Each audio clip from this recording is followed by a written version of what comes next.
Hi everyone, welcome to my channel and thank you so much for being here. I'm Maria Felipe, motivational speaker, author, and teacher of A Course in Miracles for over 25 years. Today's explainer is all about the biggest misunderstanding about A Course in Miracles. Okay, so let's dive right into this, because this is something I literally see trip up so many well-meaning, just beautiful souls on their spiritual journey. Are you trying to memorize spirituality?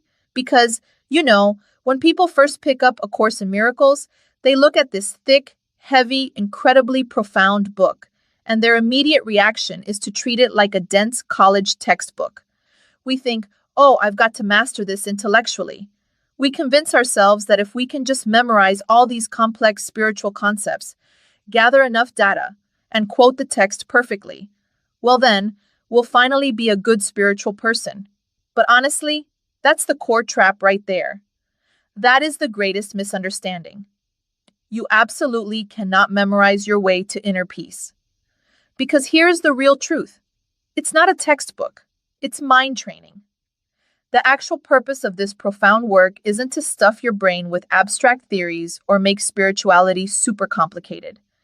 It's a highly practical, day-by-day, moment-by-moment mind training program. We're actively rewiring how we perceive the entire world around us.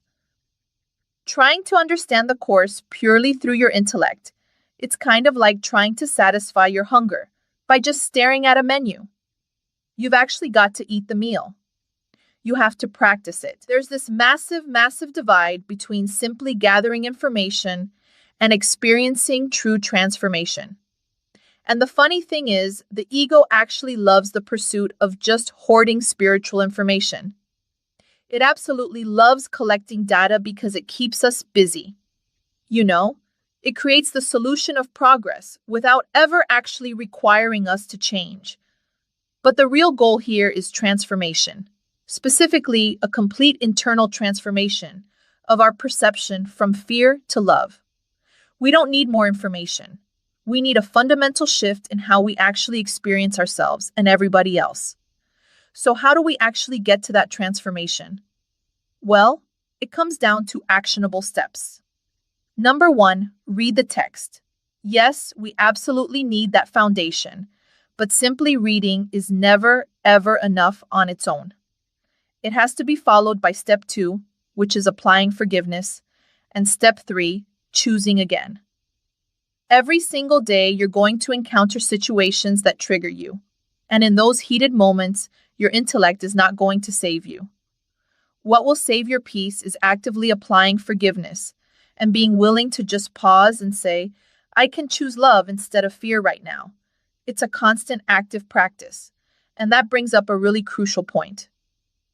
Understanding what we're actually practicing for. What even is a miracle? It's simply a shift in perception from fear to love. We really need to demystify this word.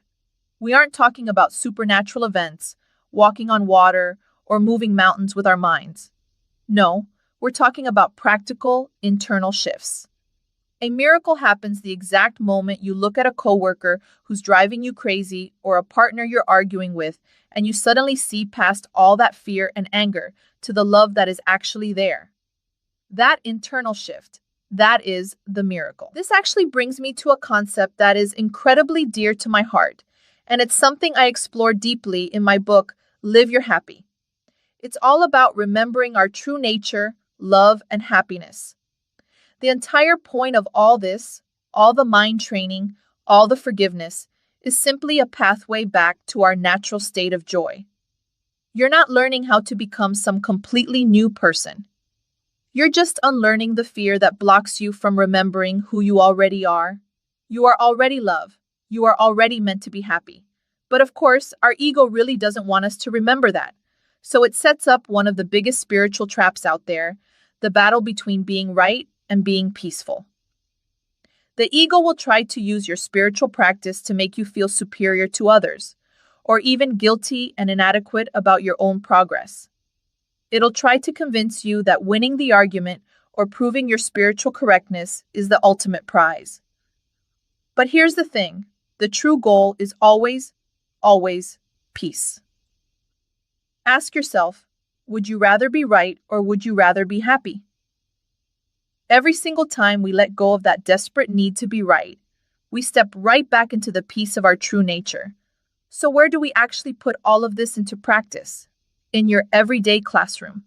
And honestly, this is one of the most beautiful and liberating teachings out there. You do not have to retreat to a mountaintop or meditate in absolute silence for 10 hours a day. Every single upset, every annoyance, every little frustration we face in our normal daily life is actually a spiritual classroom. It's the exact curriculum you need to practice choosing between fear and love. Whether we're talking about relationships, parenting, work stress, difficult conversations, or just daily anxiety, these things are not distractions from your spiritual path. They literally are the path. You are actively practicing when you apply these principles to being stuck in rush hour traffic, or when you're navigating a really tough conversation with your boss, or dealing with a toddler having a total meltdown. When you feel that anxiety rising and you contemplate how to deal with it, you can do it. Consciously take a breath, forgive, and choose love. That is mind training. That's living it, not just studying it. Which brings us to the absolute most important question. Are you willing to practice? And please hear me when I say this. You do not have to be a perfect student. There is literally no such thing. You don't have to understand every single line of the text. You just need to have the willingness to bring these teachings into your messy, beautiful, everyday life. Please don't make spirituality complicated. Just be willing to catch yourself when you're in fear and gently, so gently, guide your mind back to love. Thank you so much for watching. If this explainer gave you value, please share the love by sharing it with your friends, liking this explainer, subscribing to the channel, and leaving a comment below. Every share helps these teachings reach more hearts. Until next time, here's to remembering our true nature, love, and happiness.